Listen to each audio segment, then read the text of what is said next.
नमस्कार, आप देख रहे हैं न्यूज़ मेकर्स सीरीज में आज बारी है दिल्ली के मुख्यमंत्री अरविंद केजरीवाल की। अरविंद केजरीवाल लगातार तीसरी बार मुख्यमंत्री बने थे इस साल फरवरी में। अरविंद केजरीवाल सुर्खियों में हैं इसलिए उन्होंने पूसा इंस्टीट्यूट के साथ मिलकर उनकी सरकार ने एक नया तरीका इजाद किया है जिससे कि दिल्ली में जो पराली जलाने से जो पॉल्यूशन होता है उसकी समस्या सॉल्व हो जाएगी। तो जानते हैं इस विषय के बारे में थोड़ा सा। दरअसल हर साल दिल्ली से सटे स्टेट्स में पराली को जलाया जाता है जिसमें पंजाब और हरियाणा मुख्य तौर पर हैं। हालांकि यूपी में और दिल्ली में भी थोड़ा बहुत पराली को जलाया जाता है लेकिन वो काफ़ी कम है। जो मेजॉरिटी जो पॉल्यूशन दिल्ली में पराली की वजह से होता है वो पंजाब और हरियाणा से होता है। पराली जो है वो धान की खेती में पराली निकलता है और किसान जो है उसको डिस्पोज ऑफ करना उन्हें बहुत महंगा पड़ता है, तो इस सूरत में किसान जो है वो पराली को जला देते हैं। दिल्ली के मुख्यमंत्री अरविंद केजरीवाल ने गुरुवार को एक प्रेस कॉन्फ्रेंस करी, वर्चुअल प्रेस कॉन्फ्रेंस, और इस वर्चुअल प्रेस कॉन्फ्रेंस में उन्होंने दो तीन चीज़ों का ऐलान किया। आइए जानते हैं कि ये प्रेस कॉन्फ्रेंस में उन्होंने क्या ऐसा ऐलान किया जो तमाम हम लोग इंटरनेट में और अखबारों में जो है अब हम सुर्खियों में देख रहे हैं। पहली चीज़ उन्होंने कही कि कोविड जो है वो उसकी थर्ड वेव दिल्ली में आई है और कोविड बढ़ रहा है दिल्ली में, और या कोविड की समस्या गंभीर हो रही है दिल्ली में, उसके लिए भी उन्होंने पॉल्यूशन को जिम्मेदार बताया। दूसरी चीज़ उन्होंने कही कि जो वो दूसरी चुनौती एक बड़ी फेस कर रहे हैं वो है पॉल्यूशन की। जब हम पॉल्यूशन की बात करते हैं तो दिवाली आने वाली है, ऐसे में ये बहुत अहम हो जाता है कि लोग पटाखे ना जलाएं। अगर लोग पटाखे जलाते हैं तो उससे पॉल्यूशन बढ़ता है। अरविंद केजरीवाल ने भी यही अपील लोगों से की है कि वो इस दिवाली ज़्यादा से ज़्यादा पूजन करें पटाखे चलाने की बजाय। जी हाँ, अरविंद केजरीवाल ने उद्घोष किया है कि दिल्ली के 2 करोड़ लोग उन्हें ज्वाइन करें लक्ष्मी पूजा में उन्हें ज्वाइन करें 7:39 पे 14 नवंबर को। वैसे 14 नवंबर चिल्ड्रंस डे भी है, लेकिन अरविंद केजरीवाल ने कहा है कि शाम को लोग अपना सभी काम छोड़ के 7:39 पे लक्ष्मी पूजन करें। वो और उनके कैबिनेट के सभी मंत्री वर्चुअल लक्ष्मी पूजन करेंगे। जी हाँ, वर्चुअल लक्ष्मी पूजन। तो सभी लोग जो है एक साथ लक्ष्मी पूजन करें और पटाखों से दूर रहे और इस दिवाली ज़्यादा से ज़्यादा अपना दिमाग पूजन में ही लगाएं। दिमाग और ध्यान जो है वो पूजन पे ही अपना फोकस रखें। इससे उनका मानना है कि पॉल्यूशन की समस्या एटलीस्ट बढ़ेगी नहीं, अगर कम नहीं भी होगी तो। दूसरा, उन्होंने जो पॉल्यूशन को कंट्रोल करने के लिए उन्होंने बोला है कि उनका एक्सपेरिमेंट बहुत सक्सेसफुल गया है। उन्होंने यहाँ दिल्ली सरकार ने पूसा इंस्टीट्यूट के साथ मिलके एक बायो डिकम्पोज़र घोल बनाया था।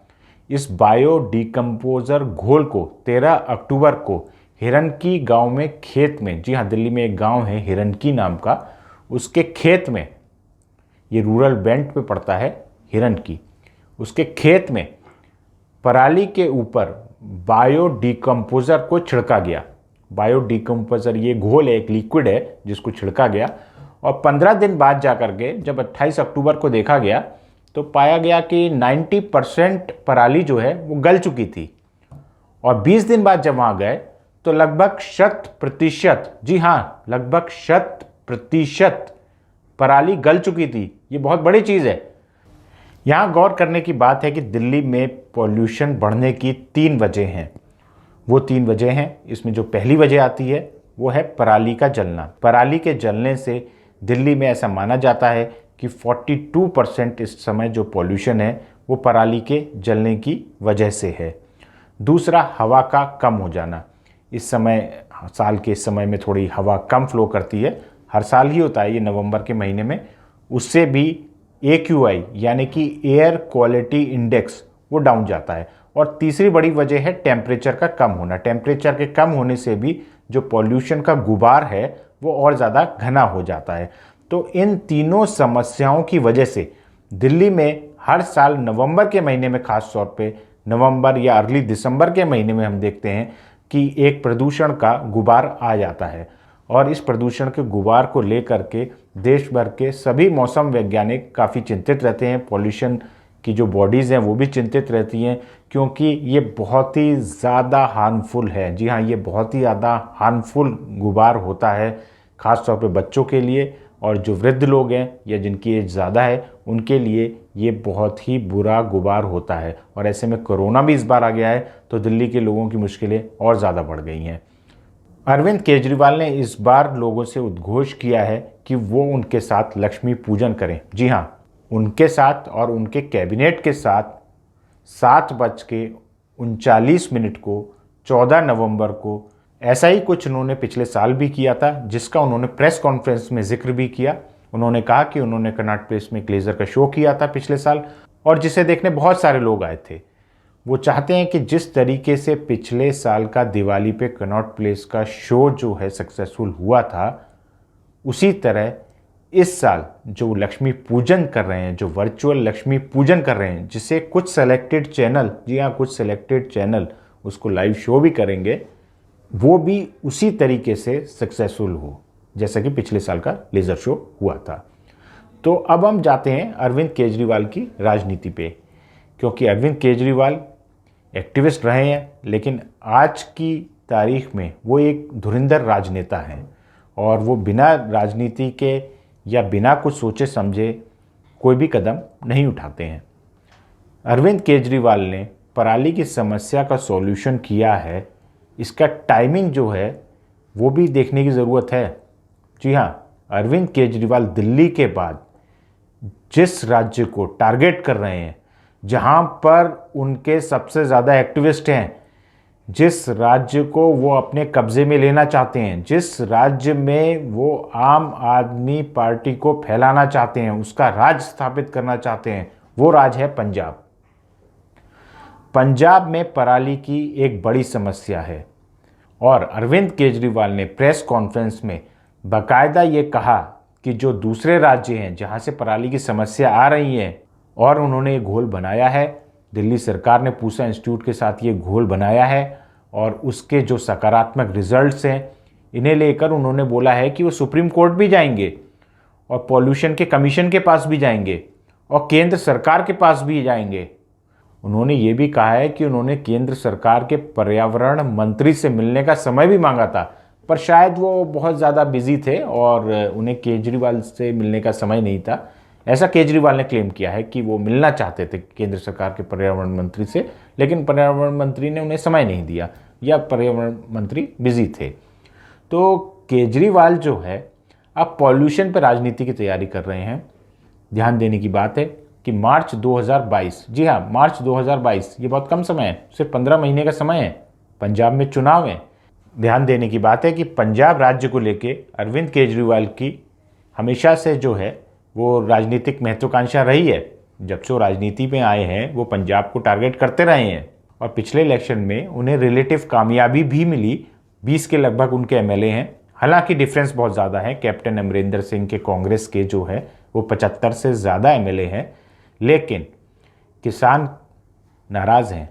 आप जानते हैं कि पंजाब के किसान नाराज़ हैं, पहले ही वो लोग केंद्र सरकार से नाराज़ हैं। अब अरविंद केजरीवाल को यहाँ एक मौका भी दिख रहा है कि कृषि कानून की वजह से किसान पहले ही नाराज़ हैं, उसके अलावा वो उनके लिए एक मरहम लेके आए हैं। ये मरहम कृषि कानून में तो उनकी मदद नहीं करेगा, लेकिन हाँ पराली की समस्या ज़रूर सॉल्व कर देगा, जिसके लिए पंजाब के किसानों पर दबाव बन रहा है और पराली जलाने की समस्या उनकी सॉल्व कर देगा। अरविंद केजरीवाल ने कहा कि उन्होंने पंजाब और हरियाणा के किसानों से बात करी और वो पराली नहीं जलाना चाहते हैं। वो कहते हैं इससे तो हमारे खेतों का नुकसान होता है, पर उनके पास कोई चारा नहीं है। तो अब उन्होंने जो घोल बनाया है, पूसा इंस्टीट्यूट के साथ मिलकर उन्होंने जो घोल बनाया है, बायो डिकम्पोजर घोल, ये बायो डिकम्पोजर जो है वो पराली को गला देगा।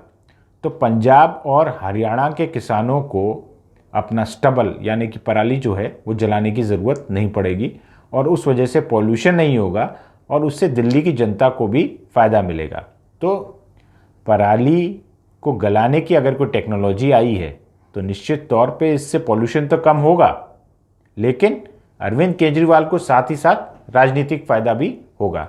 आइए अब थोड़ा सा अरविंद केजरीवाल का बैकग्राउंड जान लेते हैं थोड़ा सा। वो एक्टिविस्ट भी रहे हैं और पॉलिटिशियन तो आज हैं ही, आप सभी लोग ये बात जानते हैं। अरविंद केजरीवाल का जन्म 1968 में हुआ था। वो 52 साल के हैं। 1985 में उन्होंने आईआईटी का एंट्रेंस एग्ज़ाम क्लियर किया था। 1989 में वो आईआईटी खड़गपुर से पास आउट हुए। आईआईटी एंट्रेंस में, जी हाँ, आईआईटी एंट्रेंस 1985 में उनके बहुत ही अच्छी रैंक रही थी। 563 उनकी रैंक थी ऑल ओवर इंडिया और उन्हें मैकेनिकल इंजीनियरिंग में एडमिशन मिला था। आईआईटी खड़गपुर से 1989 में पास आउट होते ही उन्होंने टाटा स्टील में पहला जॉब पकड़ा और उनकी पोस्टिंग जमशेदपुर में हुई। लेकिन जैसा कि हम अरविंद केजरीवाल के बारे में जानते हैं कि वो हमेशा से उनके अंदर एक एक्टिविस्ट था, जो एक्टिविस्ट बाहर आने का इंतज़ार कर रहा था। अरविंद केजरीवाल ने 1992 में अपनी नौकरी से, जी हाँ 1992 में 1992 में अपनी टाटा स्टील की नौकरी से इस्तीफ़ा दे दिया और वो कलकत्ता चले गए। सिविल सर्विसेज की तैयारी शुरू कर दी। कलकत्ता में उन्होंने मदर टेरेसा से मुलाकात करी, मिशनरीज फॉर चैरिटी इस संस्था के साथ काम किया। उसके अलावा रामकृष्ण मिशन में भी उन्होंने काम किया। उसके अलावा नेहरू युवा केंद्र में भी उन्होंने काम किया। तो अरविंद केजरीवाल जो है बहुत कम उम्र से ही, रिलेटिवली हम कह सकते हैं कि कम उम्र, उसमें ही जो है वो, हालांकि आईआईटी के पास आउट थे, पर उनका झुकाव जो है वो सोशियो इकोनॉमिक चीज़ों में ज़्यादा था। वो समाज के बारे में और अर्थव्यवस्था के बारे में ज़्यादा सोचते थे। उसके बाद वो आईआरएस बने 1995 में और असिस्टेंट कमिश्नर इनकम टैक्स बने। फिर उसके बाद उन्होंने कुछ साल नौकरी करी, लेकिन उन्होंने लीव विदाउट पे भी ली और उन्होंने स्टडी लीव भी रही। उनके नौकरी का एक अच्छा खासा पीरियड जो है स्टडी लीव और लीव विदाउट पे में गया है। 1999 तक अरविंद केजरीवाल ने तय कर लिया था कि अब ज़िंदगी में कुछ बड़ा करना है। उन्होंने रुख किया दिल्ली की सुंदर नगरी का। दिल्ली की सुंदर नगरी, जी हाँ, ये एक बहुत ही बैकवर्ड एरिया है, झुग्गी झोपड़ी वाला एरिया है जिसे हम दिल्ली में कहते हैं। अरविंद केजरीवाल ने वहाँ परिवर्तन नाम का एक मूवमेंट शुरू किया। ये मूवमेंट जो है सुंदर नगरी के लोगों के रहने के हालात और पीडीएस के लिए फाइट कर रहा था।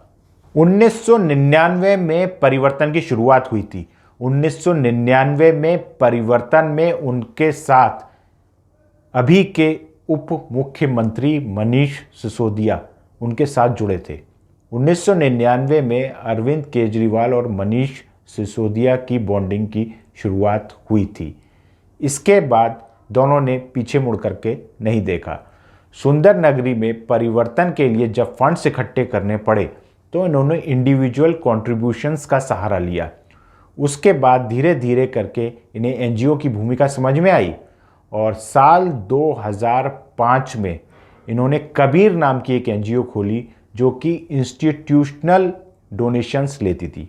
इसमें अंतर है, आपको यहाँ समझने की ज़रूरत है कि जब अरविंद केजरीवाल ने शुरुआत करी थी तो उन्होंने सोचा था कि वो इंडिविजुअल डोनेशंस से चीज़ें बदल सकते हैं, एक्टिविज्म और इंडिविजुअल डोनेशंस। लेकिन उन्हें थोड़े समय बाद समझ में आया कि एनजीओ की क्या अहमियत होती है और जब आपके पास एनजीओ होती है तो आपके एक्टिविज्म का काम जो है वो भी थोड़ा सा अपग्रेड हो जाता है।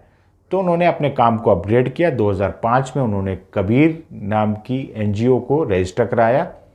इन दोनों ही, जो परिवर्तन मूवमेंट का और कबीर नाम की एनजीओ का जो काम करने का जो तरीका था वो आरटीआई ही था।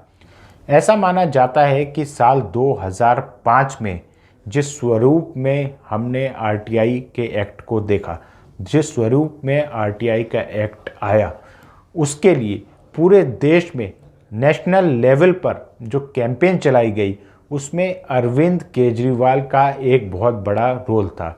आरटीआई एक्ट को लेकर के उनकी लड़ाई को मैग्सेसे अवार्ड में रिकॉग्नाइज किया गया। उन्हें मैग्सेसे अवार्ड फॉर लीडरशिप दिया गया साल 2006 में। Magsaysay award for emergent leadership, ये अवार्ड का नाम था, जो उन्हें साल 2006 में मिला। अवार्ड मिलते ही साल 2006 में इन्होंने रिज़ाइन कर दिया आईआरएस से। जी हाँ, अरविंद केजरीवाल ने अपनी 11 साल की सर्विस को छोड़ दिया और अवार्ड में जो धनराशि मिली थी वो एक एनजीओ को डोनेट कर दी। उसके बाद अरविंद केजरीवाल का नाम सबसे ज़्यादा जो सुर्खियों में आया वो साल 2010 में आया। साल 2010 क्यों? साल 2010 याद करिए, ये वही साल था जब भारत में कॉमनवेल्थ गेम्स होने थे, और इन कॉमनवेल्थ गेम्स से ठीक पहले एक बहुत बड़ा स्कैम निकला था जिसे कॉमनवेल्थ गेम्स स्कैम नाम से हम लोग जानते हैं। कॉमनवेल्थ गेम्स स्कैम जब निकला तो उसकी जांच की मांग हो रही थी, तो उसी में बात आ रही थी सीबीआई की। तो कहा जा रहा था, तो अरविंद केजरीवाल ने और बाकी जो सोशल एक्टिविस्ट हैं उन्होंने अपोज किया कि आप सीबीआई से जांच करवाएंगे। सीबीआई अपने बॉसेस के अगेंस्ट कैसे जांच कर सकता है, अपने पॉलिटिकल मास्टर्स के अगेंस्ट कैसे जांच कर सकता है। तो यहाँ पर बात आई जन लोकपाल की। और अगर हम याद करें, साल 2010 ये वही साल था जब तेज़ी से सोशल मीडिया जोर पकड़ा रहा था, यानी सोशल मीडिया पर लोग आते जा रहे थे, सोशल मीडिया के एक्टिविज्म शुरू हो चुका था। इसी के अगले साल अगर हम लोग याद करें तो अरब स्प्रिंग हुआ था, जहाँ कि अरब देशों में सरकारें गई थी। तो सोशल मीडिया एक बहुत ही इम्पॉर्टेंट और स्ट्रॉन्ग टूल की तरह सबके सामने आया था। ये साल 2010 और 11 की मैं बात कर रहा हूँ। और उसी टाइम भारत में जन लोकपाल आंदोलन शुरू हुआ। केजरीवाल, अन्ना हजारे और दूसरे एक्टिविस्ट ने डिमांड करी कि जन लोकपाल बिल आना चाहिए, और इसमें जितने भी राजनेता हैं जो इंपॉर्टेंट पोजीशंस में है गवर्नेंस के, उन्हें इंक्लूड किया जाना चाहिए। इवन प्राइम मिनिस्टर को भी इसमें इंक्लूड किया जाना चाहिए। अब जन लोकपाल आंदोलन चलता रहा। इसी बीच में एक बड़ी कंट्रोवर्सी आई, बड़ी कंट्रोवर्सी या बड़ा टकराव आया जो सोशल एक्टिविस्ट थे और पॉलिटिकल लीडर्स में। पॉलिटिकल लीडर्स कह रहे थे कि सोशल एक्टिविस्ट हमें कैसे बता सकते हैं कि हम जनप्रतिनिधि हैं, हमें ये कैसे बता सकते हैं कि क्या सही है और क्या गलत है। हम जनता के इतने फैसले लेते हैं, हम जनता के लिए काम करते हैं। सोशल एक्टिविस्ट जो हैं उनका लोकस स्टैंडाई क्या है, वो कैसे हमें डिक्टेट कर सकते हैं। तब अरविंद केजरीवाल ने राजनीति में आने का फैसला लिया। अन्ना हजारे वापस रालेगण सिद्धि गए और अरविंद केजरीवाल राजनीति में आ गए। साल 2013 में उनकी पहली सरकार बनी। जी हाँ, पहली सरकार जो सिर्फ 49 डेज चली। पहली सरकार में कांग्रेस ने उन्हें समर्थन किया था, लेकिन डेब्यू के हिसाब से अगर आप देखें, अरविंद केजरीवाल को पहले विधानसभा में ही 70 में से 28 एमएलए उनके बन गए थे और 31 बीजेपी के थे। और बीजेपी जो है वो 4-5 एमएलए नहीं इकट्ठे कर पाई अपने फेवर में कि वो सरकार बना लेती। तो 49 डेज उनकी सरकार चली। 2013 में बनी थी ये 28 दिसंबर को, लेकिन ये सरकार अल्पमत की सरकार थी और इसमें वो करप्शन के अगेंस्ट जिस मुद्दे पर वो इलेक्शन जीत के आए थे उस मुद्दे के लिए वो कुछ नहीं कर सकते थे, क्योंकि अल्पमत की सरकार थी, उनके पास नंबर नहीं थे। उन्हें ये भी मालूम था, हालांकि कांग्रेस उनका 7-8 एमएलए से सपोर्ट कर रही थी, लेकिन उन्हें ये चीज़ मालूम थी कि इससे कोई फ़ायदा होने वाला नहीं है, क्योंकि जब भी वो कोई कानून लाएंगे करप्शन के अगेंस्ट तो वो कानून नहीं पास हो पाएगा, उसमें कांग्रेस और बीजेपी एक हो जाएंगे। तब अरविंद केजरीवाल ने जो है 49 डेज के बाद 14 फरवरी 2014 को इस्तीफा दे दिया। ये वैलेंटाइन डे का दिन था, 14, अब नोटिस करिए, 14 फरवरी 2014 वैलेंटाइन डे 2014 का उनके लिए खास था। उनकी सरकार गई, लेकिन वैलेंटाइन डे 2015 का फिर से उनके लिए खास हो गया क्योंकि उनकी दोबारा से सरकार बन गई। 14 फरवरी 2015 को अरविंद केजरीवाल की दोबारा सरकार बनी दिल्ली में। जी हाँ, वो दूसरी बार मुख्यमंत्री बने और इस बार जिस मार्जिन से वो जीते और जो जितनी बड़ी उनकी जीत थी, जी हाँ, नरेंद्र मोदी की कैंपेनिंग के बावजूद और बीजेपी की किरण बेदी जो कि सीएम की कैंडिडेट थी, उनके रहने के बावजूद अरविंद केजरीवाल को 67 सीट मिली 70 में से। और उन्होंने एक मिसाल खड़ी कर दी कि कैसे आप सोशल मीडिया को यूज़ करके, डिजिटल मीडिया को यूज़ करके, एक्टिविज्म को यूज़ करके, जन भावनाओं को सामने लाकर कैसे आप जो है मिरेकल कर सकते हो। इसके बाद साल 2020 में उनकी दोबारा से सरकार बनी, लेकिन इसी बीच में मनीष सिसोदिया ने और अरविंद केजरीवाल ने काफ़ी मेहनत करी पंजाब में। और वो ऐसे एक्सपेक्ट कर रहे थे कि 2017 में उनको बहुत ज़्यादा सीटें मिलेंगी, लेकिन आखिरी में उनका थोड़ा चुनावी गणित गड़बड़ा गया 2017 के इलेक्शन के आखिरी के 1-2 महीने में। और जो एंटी इनकम्बेंसी वेव थी, जो लोग खिलाफ हो रखे थे बादल सरकार के, बीजेपी और अकाली दल के जो लोग खिलाफ हो चुके थे, उसका सारा का सारा एडवांटेज जो है वो कांग्रेस पार्टी ले गई। तो कांग्रेस के 75 से ज़्यादा एमएलए हैं वहाँ पर, और आम आदमी पार्टी के 20 के करीब एमएलए हैं। लेकिन अब इसमें देखने वाली बात यह है कि पराली का दांव अरविंद केजरीवाल को कितना फ़ायदा पहुंचाता है, क्योंकि पराली के दांव का टाइमिंग ऐसा है कि अगले साल जब अक्टूबर नवंबर में फिर से पराली की समस्या आएगी, तब अरविंद केजरीवाल लेकर खड़े होंगे अपने घोल को। जी हाँ, बायो डिकम्पोज़र घोल को। ये बायो डिकम्पोज़र घोल से वो किसानों की समस्या को सॉल्व करेंगे, और बायो डिकम्पोज़र घोल के छिड़काव से अगर पराली की समस्या सॉल्व हो जाती है, और अगर बायो डिकम्पोज़र घोल से पराली की समस्या सॉल्व हो जाती है, तो उससे ना केवल पंजाब के किसानों को फ़ायदा होगा, दिल्ली के लोगों को भी इससे बहुत बड़ा फ़ायदा मिलेगा। दिल्ली में भी अरविंद केजरीवाल और ज़्यादा पॉपुलर हो जाएंगे। तो अरविंद केजरीवाल को एक नया राजनीतिक हथियार मिला है, और वो है पराली को गलाने वाला बायो डिकम्पोज़र घोल। तो न्यूज़ मेकर सीरीज़ में ये थे अरविंद केजरीवाल, आज के हमारी न्यूज़ मेकर। कल फिर से बारी आएगी एक और न्यूज़ मेकर की। तब तक देश और दुनिया की बाकी खबरों के लिए देखते रहिए IANS फीड्स।